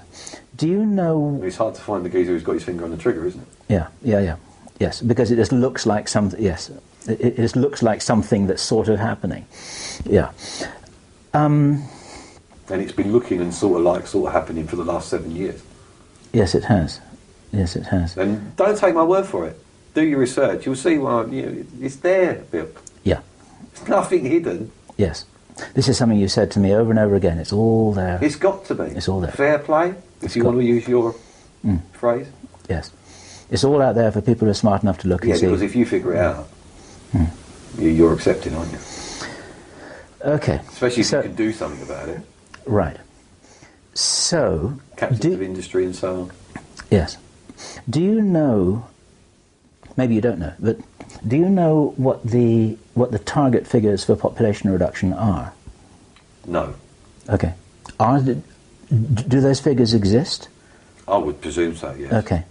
Because there's... to do any model, first of all, you need a business plan, don't you, for anything? Right. And, of course, a lot of people watching this will know that the so-called target, or the ideal population number as stated on the Georgia Guidestones is 500 million, isn't it? Okay. 500 million. Yeah. What do you know about the Georgia Guidestones? Right. You educate me. They found who'd done it yet? No. It was a pseudonym, somebody Christian, I think. The guy has never been located. One person has said, yes, I did this. Ah, yeah, no, discount that. Okay. Yeah, no, I'm talking about, has it been proved? No. Right. No. And it won't be. Right. I shouldn't think. Be very surprised. Okay. You're interested in the Georgia guys? I just want, not particularly. Where did they come from? That's what interests you. It looks like a manifesto. It's a manifesto in 8 languages, carved in stone, out in the open. A lot of people have drawn attention to this. The 500 million figure has been drawn attention to over and over again. I've done that myself. It looks like a manifesto. You know, like this is what we're going to do. Then perhaps it is. Yeah. Okay. All right. So, you do. All right. No problem. You're saying it's a manifesto. No, I'm not saying that. I'm saying it could be, couldn't it? It looks like one, doesn't it? Okay. This is where I'd love to have a camera right here to see you. Okay. No problem. So, from that point of view, and I know that you're not in the game of giving advice, and I understand why that is, because it really is about letting things roll. But if I said to you, which I haven't, by the way, but if I said to you, you know what, I'm going to go and head for the hills in Ecuador and get myself a little community and a little organic farm, and we're going to have our own water supply and our own fruit trees and chickens and ducks and rabbits, and our own power generator, and we're going to sit there for 20 years and we're all a happy family and everything's just going to be fine and we really want to do that, would you, and you'd say, well, why don't you do that then? It sounds like a good idea. That's the kind of thing you're saying, right? Yeah. Yeah. And if you're non-combatant, you'd probably be left alone. Yes. Because how many people are you talking about? I mean, seriously, it's very hard to do that. With any real longevity, if you ever really look into self-subsistence, it's very hard to do. We're not that animal anymore, really, are we? Oh, yeah. We were much better off in the Victorian days. Yeah, we're in real trouble now. Knowledge is gone. Yeah. And that's by no coincidence. That's when you see what I'm saying? It's there, you know, you don't need to grow that anymore. We put it in the shelf. You know, go and buy cornflakes. You don't need corn. Right. Yes. People. Yes, I know. It's a you lose the ability, don't you? It's a very clever game that's being played. People they've become so dependent on a system that if the bubble bursts, all they can do is stand there in their underwear. Hamburgers with legs. Yeah. All right. Hamburgers with legs. I haven't heard that one before. Okay. Yeah, I know what you're saying. Yeah, you do. Everyone does. You know, you only need to look around you. Okay. Now, so can we then go on to why would they do this? Why would they do this? Let's put this in context for a moment here, and this is very important, because earlier on we were talking about the gentlemen who are calling the shots, who are making the decisions. We were referring to them together as respectable people who are operating with integrity, who believe that they're doing the right thing. They don't have an identical viewpoint about things, but they're very much together.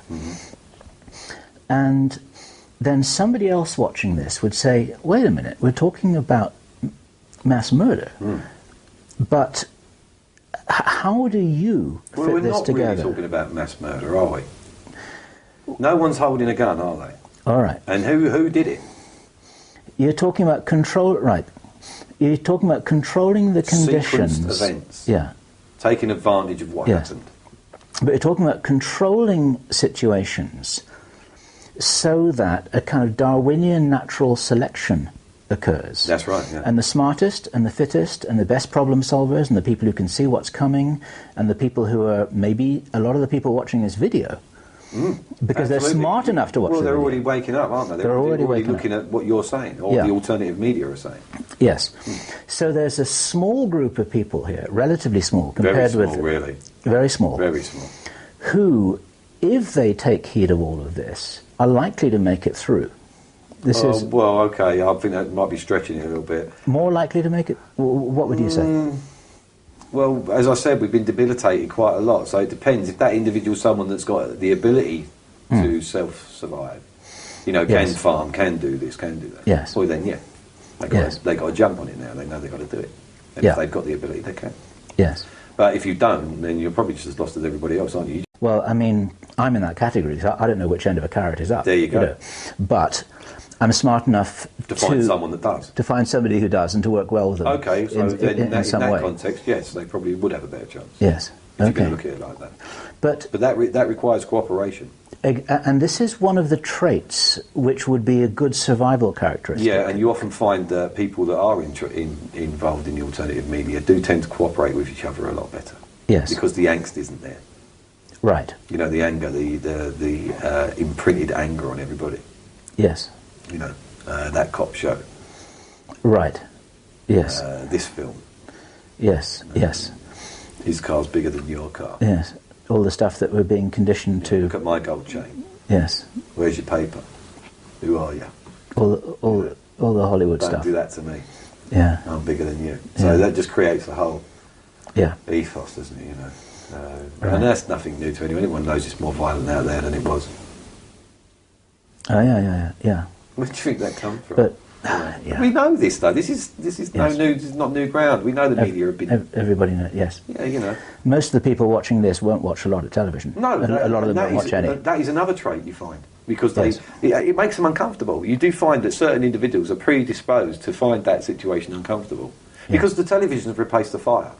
We all used to sit around the fire and look at the different shapes, and those shapes arrive for every vampire story, horror story you comes from a fire because that's where storytelling started. You sat around the fire, and that was it. And now the television's a fire. It flickers, it's light. Yeah. But the problem is, it's not, is it? No, sure. It's a medium. It's a direct link to your brain. Yeah, yeah. You've seen people sitting there. Sometimes they sit there with their mouths open, literally dribbling, because they're so engrossed in what they're looking at. Yeah. And they're lost, those people. Yeah. You know. I'll give you, for instance, run in their room and smash their telly and watch what happens. They'll jump up and attack you without even thinking about it. Yeah. You know, there will be a violent response instantly. 9 times out of 10. Seriously, you know, I really do believe that. Yeah. It's the drug of choice. Yes. The drug of the masses. And it works. And it will continue to work. And if you... well, I'll tell you what, let's give your viewers a task. Turn it off for 14 days. Nothing. Not even what you want to watch. Not even watch you. Nothing. And see how they feel about everything. Yeah. Everything. Yeah. Their wife. The world would change, is what you're trying to say. Absolutely. Yeah. So I do believe that. Well, it's not. And no one would do that. Yeah. It's not hard to believe, is it? Really, you know. No. Not at all. Okay. I want to get back to the point, if I may. The reason why they're doing this is a question, and this is what I've been able to figure out from the conversations that we've had, is that it's a filter in place, or it's a bar to jump over, or it's a situation to survive, where some people will make it and most won't, being set up that way. Why would anyone do that? The only answer I can think of is because they're actually trying to not only cull the herd. If you think of a forest keeper with the deer in the forest, trying to make the forest a better place and trying to make the deer a healthier, stronger herd. Part of that guy's job is to get a shotgun out and to pick some of the deer. Yeah, shotgun, not a nuclear weapon. Exactly. Because it's indiscriminate. You said that earlier on. So that's why that won't... The very argument you're making there is why that won't happen. That's why I said what I said there. Yeah, because it's indiscriminate. Whereas what I hear you saying here is that this setup with an engineered situation of famine and food shortage is that there will be certain people who will make it through, besides the people in the underground bases. On the surface, so to speak, you would have people who are equipped to solve problems, to grow food, to see things coming, to form communities, to work with each other, to troubleshoot, and also they'll be physically tough. Yeah, the ones that turn the television off. Well, right. And then at the end of whatever happens, then you've got what, in 1 or 2 presentations I did, you call them human race 2.0. You've good analogy, yeah. You've actually got a sort of, I mean, it's not a genetic upgrade. You're asking why would they do that? Why would they do that? Are you able to say something about the human race being an experiment about optimization of the genome, and that and that the 33 believe themselves to be the guardians of the experiment at this level in some way. Yes. What we're actually doing is trimming the fat off. Right. The surplus that shouldn't have been there in the first place, yes. but was created by the machine itself. Yes. Now is a problem. Okay. In a previous conversation we had, I described it to you as like downsizing a company. When you've got a lot of, when actually, because of automation that you've got in the factory, you can actually let go of the men. 90% of the people. Yeah. There. Or if you've got a company that's in difficulty. Right. Yeah. So if we say the world's a company and it's in difficulty, and it's not going to survive because financially it can't, it's got too big and slow. Okay. So in comes a liquidator and it chops off all the bits that don't really work, shrinks it down, puts the money from that process in the bank, and therefore the shareholders are very happy because you've now got a working concern that's lean, mean and ready to go again. That sounds to me and we're talking about like financial people here, right? I understand that. Right. I understand that. They're thinking of it. So if you want in a terms format and a reason, look for any downsides Yes. or liquidation. Yes. So it's like which again is sequence driven. Yes, I understand that.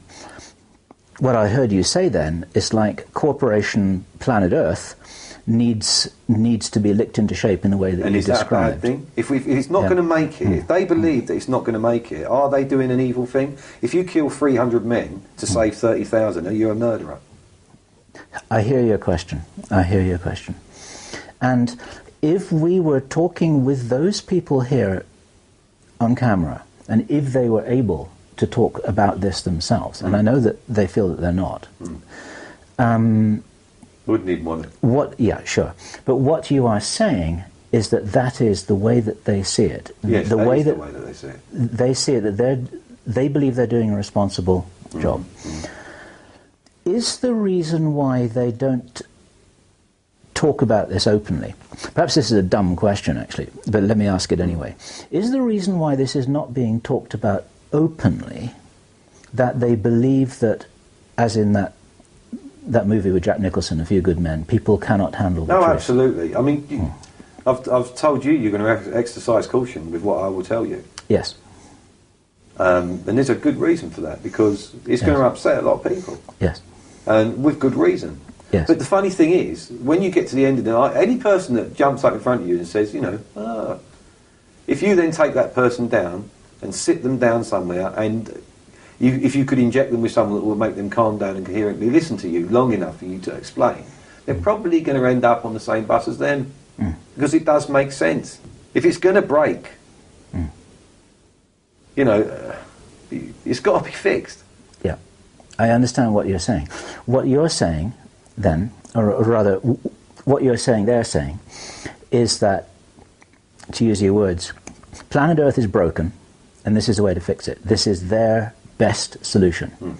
And then what I also hear you saying, and I also need to say that I'm trying to steer a balanced role here as an interviewer, because I want to help people understand what you're saying and what the people are feeling and believing and doing who you have been in that room with for 10 years, which is what you described.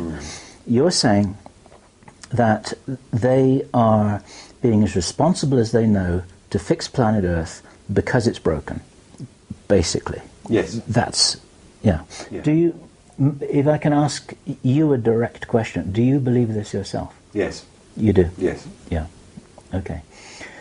So that's a personal opinion. Yes. That's what I was asking for. Thank you for that. And I do believe that you do believe that, because I knew you were... You've had conversations with me for a long time. Oh yeah. And I'll argue with you about it. Yes. Well... Because I know you don't believe that. Well, that's a bit of a complicated one. Let's not get into that one. Well, no. Let me just make a statement about this, just for myself. Okay. Because it would be quite easy at this point for people to think that because I'm reporting what you're saying, that you are, I'm in agreement with it. Yeah. And I am trying to do a very responsible job as an interviewer here. I find if I step back from the whole thing and look at this whole thing from somewhere else in the galaxy, it's an extraordinary situation. It's just that when people start thinking, well, wait a minute, this is going to happen to me and my loved ones, then it starts to become more difficult. Yeah. Of course. Yeah. Well, your dad, you're in the river and it's freezing cold and one kid can't swim very well and you can't get to him. And that kid's right there. And you know you've got 10 seconds to get out or none of you make it. Yeah. That's a tough decision, but that dad will make that decision. Yes, yes, yes, yes. And then have to live with it. Yeah. Yes. I understand that. That's a good analogy. My own position, which I can state clearly, but it doesn't have the benefit of billions of dollars worth of research, data, computer modeling, and everything else. It's a feeling. My feeling is that it is possible that the human race can solve this problem in a different way with the right kind of leadership and the right kind of information and the right kind of responsible sharing of information. Okay. I can't drill down below that. Well, I'll tell you what, if you come up with that and it is, then I'll be with you. Yeah. You've got to understand, I'm not making a choice here. I'm making a logical choice. I understand what you're saying. I don't agree yes. with everything, but you know, nor did Dad. Yeah. As he watched the other kid. I understand what you're saying. But my feeling, as I just described it very, very briefly, is my feeling is that there is a way out of this. Okay, right. You explain the way out of this and I'll come with you. Yeah. Okay. Maybe that's our second interview. Because because I don't have a prepared answer for that. It's just a feeling. And I'm just sharing that with you as a mate. It's just this is what I feel. That would be a hell of an answer, wouldn't it? Yeah. And you may even get your point. You may even get your chance to put that point. Yes. And I'm stating this for a reason. I believe that there is an alternative. I don't believe that there is no other way. I just do not believe there's no other way. I just don't believe. But then again, you're not in possession of all the facts, are you? And yet. That's what I said. I don't have all the information. Okay, yeah. I don't have the access to computer modeling. I don't have the access to data connection. And I haven't been thinking about this for the last 100 years. Or however long they've been thinking about it. Okay, so by that same token, do you not think that they really have thought about it? And a lot of work has been done and maybe that devil's advocate was played at some point? I hear what you're saying. But if this is also the case, and this loops back to our earlier conversation that we had in this interview, that if I am responsibly trying to look at this problem, saying, wait a minute, guys, isn't there another way to solve this? Then that actually would be respected. That would be respected. That wouldn't be regarded... I mean, you've been in problem-solving meetings with people. If somebody in the back says, wait a minute, I've got an idea, he's not necessarily going to be a nuisance. He's got 20 seconds, hasn't he? All right. Before he's told to shut up. Okay, yeah. Because, you better have a coherent argument. You only get one stab. Okay, I hear what you're saying. And no one individual could do it. To think that there's going to be one messiah is just completely ludicrous. You'd be hard pushed out. I mean, look at the resources that we've got.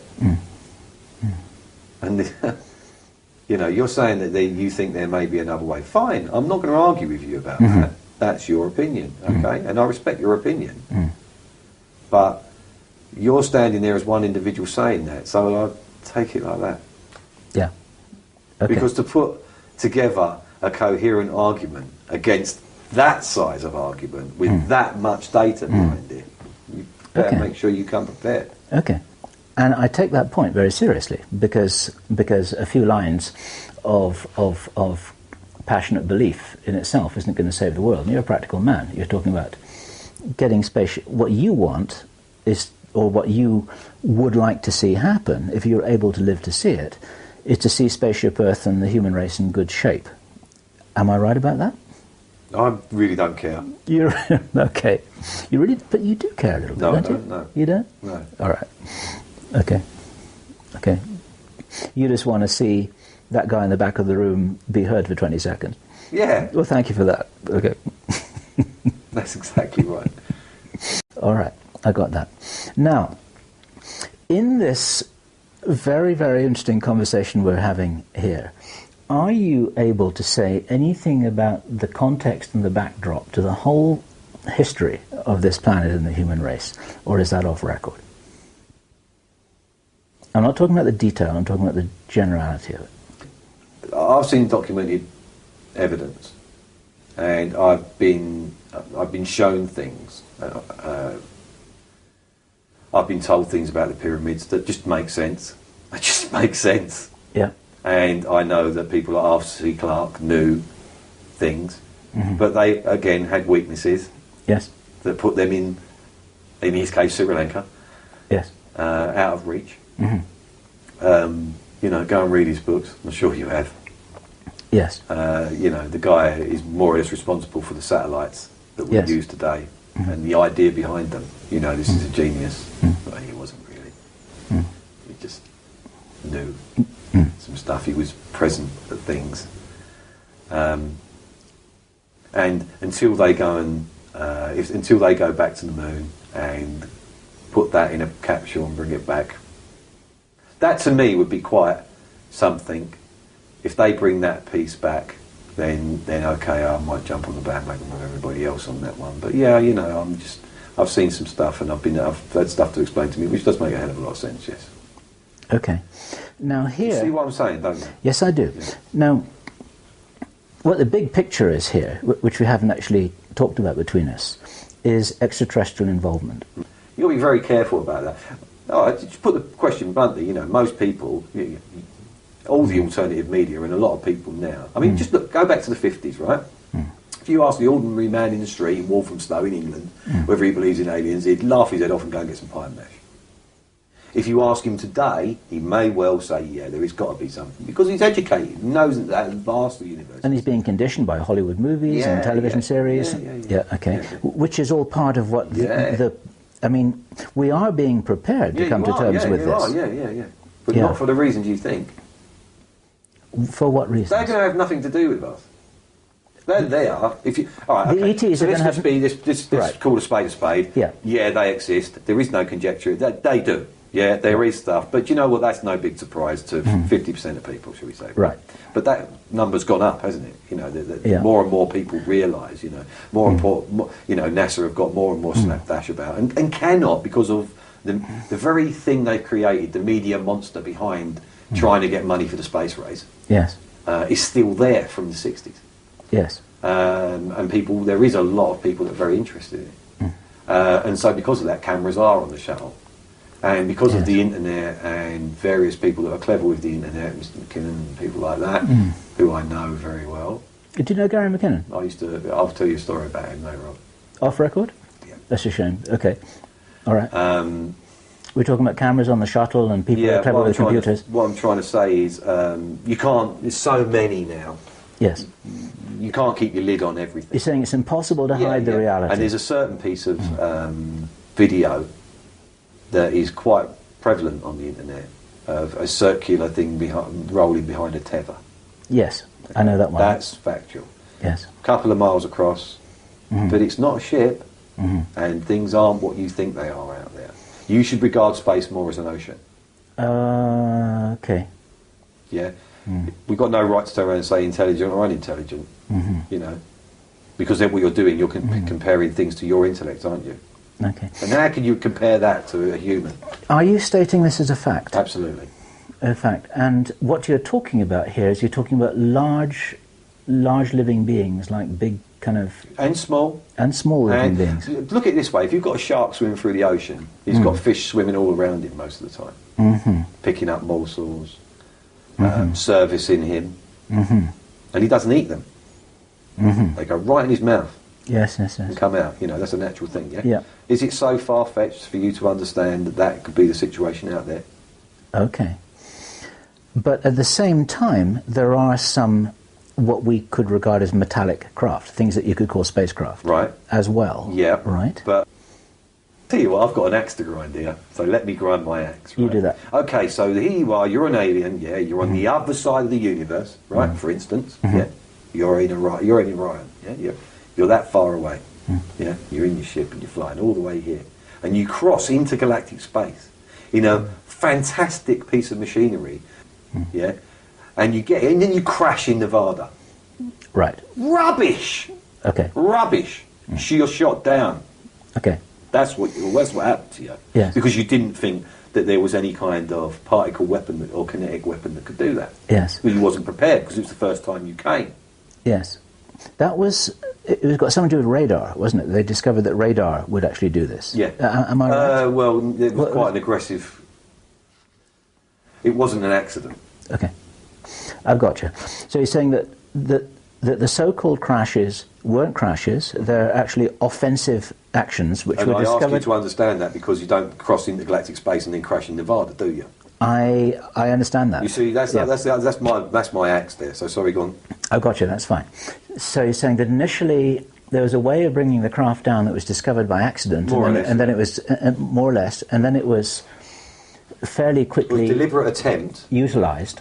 Amazing that it worked. Yes, right. And then when it did, so it's a lucky hit, and then they started to get focused about it. Yeah, well, they realised that it could be done, and then went down the avenue of trying to figure out how they done it and what actually did cause it, and they needed to look at the thing that they brought down to do that. Yes, and then they educated them, so they became much better at it. Yes, because then you've got the Americans mainly, I guess. Was it only the Americans? Did this happen in every country? No, let's drop the borders and the nationalities. Okay. So then you got people who are pretty smart, who got their hands on this ET technology, and that was never part of the setup. That was never part of the plan, was it? No. It was never part of the plan. No. Okay. And what kind of problems has that caused? Well, you know what we're like. It's not caused... They want to go. We're going to be the visitors. So that's what the selection's about. Okay, it's about creating a sort of space crew or a and remember, new... This is second-hand, so... I understand that. A new breed of humanity who will be well equipped to go off into the cosmos like the Crusaders. Yeah. Yeah, like the Crusaders. Like the Crusaders. And it's like it's like you've got the spirit of the Crusaders and you give them extraterrestrial technology to move with. There you go. And then... And are any of us in any doubt that we're going to start planet hopping within the next century? Are you actually in any doubt with the technologies available now? Because we're doing it with robots. Personally, I'm in no doubt at all that we've got a Mars base. Oh, right, okay. Is this something you've ever heard about? Yes. Okay.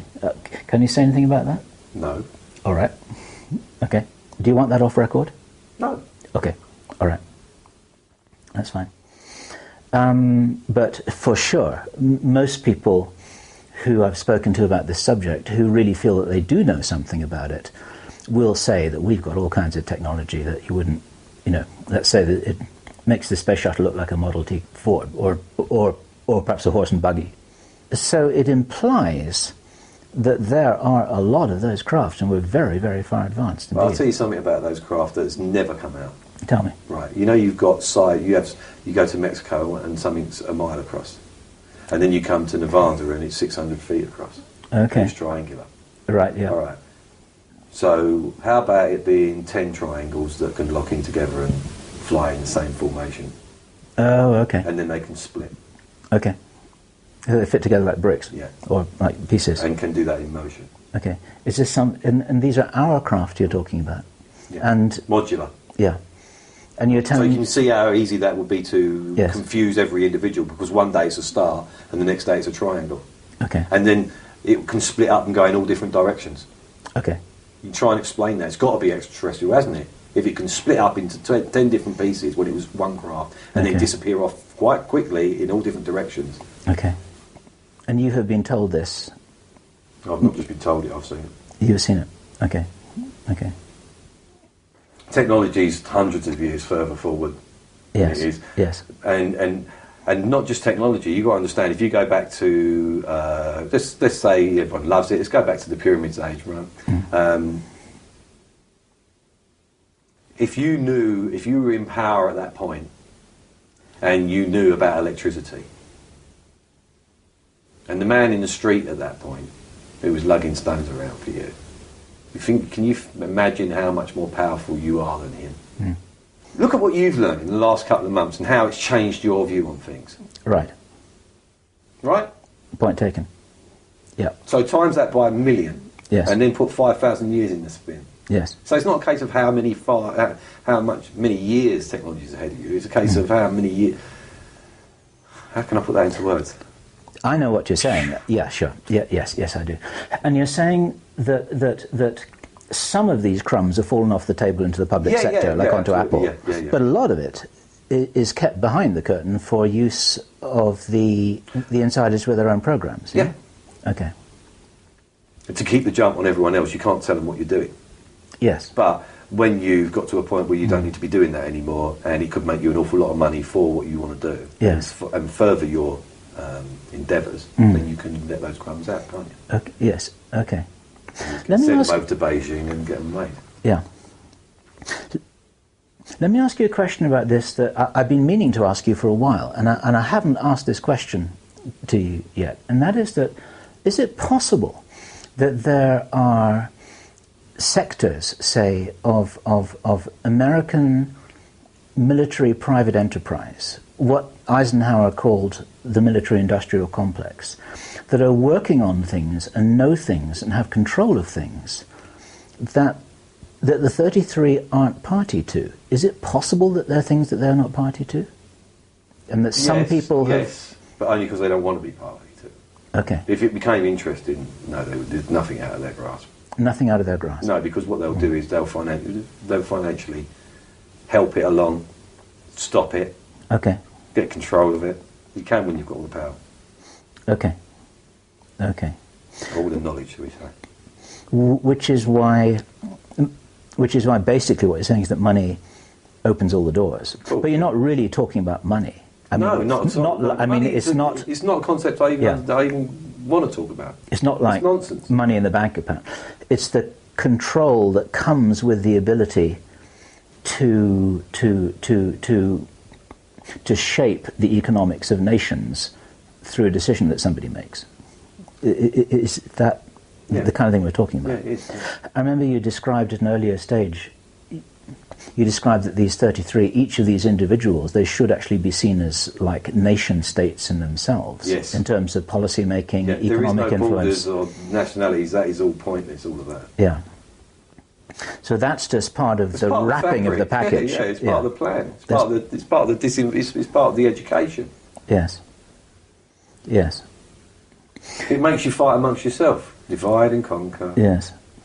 Can you say anything about what geopolitical changes we might expect? Like, for instance, there are a lot of people watching this... New World Order. In all that stuff. Yeah. The North American Union, based on the economic... Yeah. The if European Union it's proven model. to do it and it helps for the model, yes, they'll do it. They'll do it. Yeah. Okay. Yeah, all those things are on the table. But as soon as you draw too much attention to any of them, depending on their importance, what your longevity is or the audience longevity is, whether they'll roll it out again in another 100 years. Okay. Because if you draw attention to it, they won't do it. And your credibility will go out the window. Yes. Global currency, same thing? Oh yeah, no, that's inevitable though, Bill. Come on, if you know anything about economics, you know there's going to be one world government. It's the only way it's going to go. It's got to. Okay. Okay.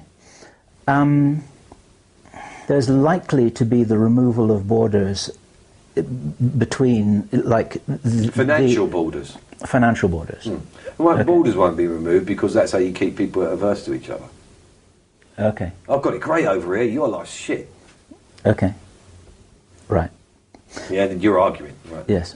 So it's creating the dialectic, but the finances actually determine the real Keep structure. everyone's nose on the grindstone. They can't look up long enough to wonder what they're doing. Okay. Keep everyone arguing amongst themselves about racial equality and sexual equality, homophobic, keep everyone arguing about everything because then they're all arguing amongst themselves and we get what we want to get on with. Okay. Let me ask you one more question, if I may. Okay.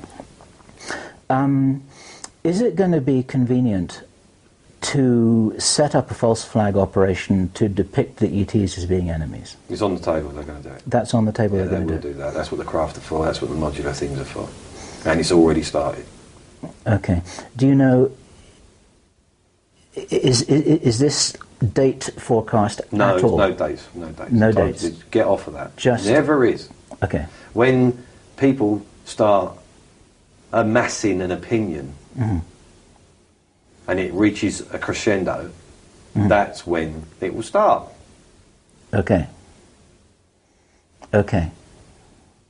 So you're asking me how long does it take for the world's population to start getting worried about that? Okay. it sounds then as if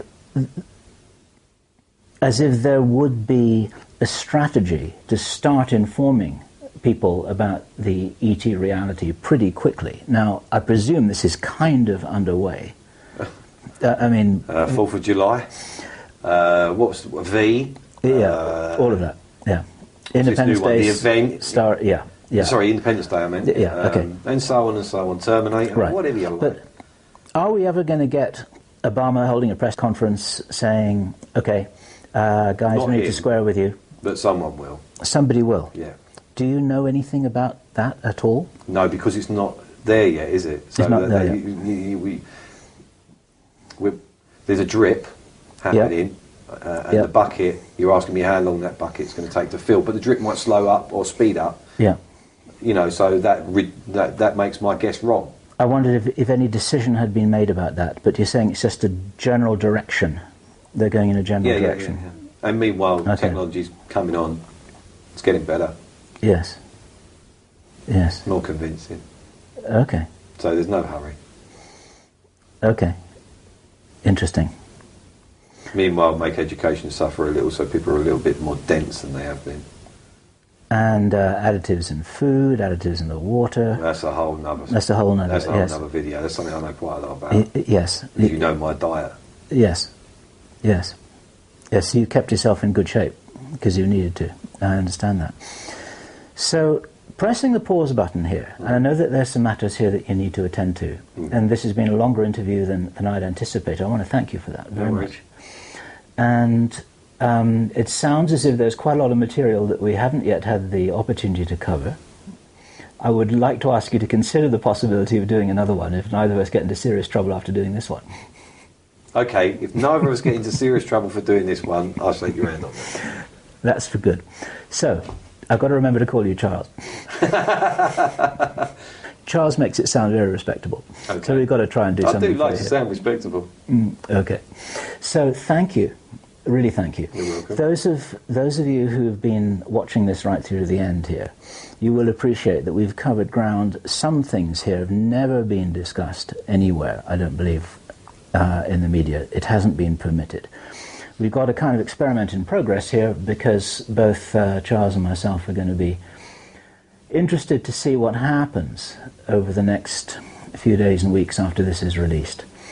By the time you see this, it will have been edited appropriately, but probably not an awful lot. We're going to take out some little bit of off-record conversation we had, off-record clarification, as is normal journalistic practice, and then I have promised that I will run this past you for your approval, and if you're seeing this now, it means that you've given it the nod. And then after that, as they say, we're letting it roll.